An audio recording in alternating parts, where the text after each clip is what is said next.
गुज़िश्ता रोज़ बलूचिस्तान और खैबर पख्तूनख्वा के सरहदी इलाके में होने वाले दिलखराश ट्रैफिक हादसे के बाद तहकीकात का सिलसिला जारी है। बलूचिस्तान हुकूमत ने निजी ट्रांसपोर्ट कंपनी के खिलाफ मुकदमा दर्ज करके कोयटा में दफातर सील कर दिए हैं। मजीद जानते हैं डॉन न्यूज़ के नुमाइंदे अब्दुल्ला जहरी से। अब्दुल्ला, मजीद बताइएगा।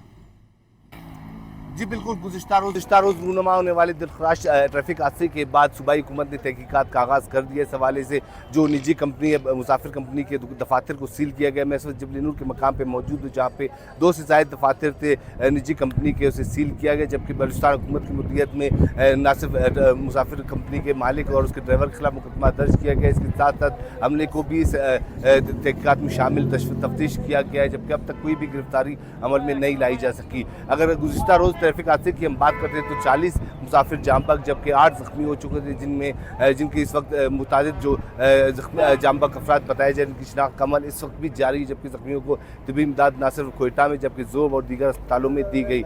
इस वक्त तहकीकात का सिलसिला जारी है। मज़ीद पेशरफ आने के बाद ही तमाम हक़ाइक़ अवाम तक लाए जाएंगे। जबकि सूबाई हुकूमत की जानिब से ये बताया जा रहा है कि मुकम्मल और साफ़ और शफाफ तहकीकात के बाद ही इस हवाले से जो मुल्ज़िमान होंगे उनको कैफियत किरदार तक पहुँचाया जाएगा। जी।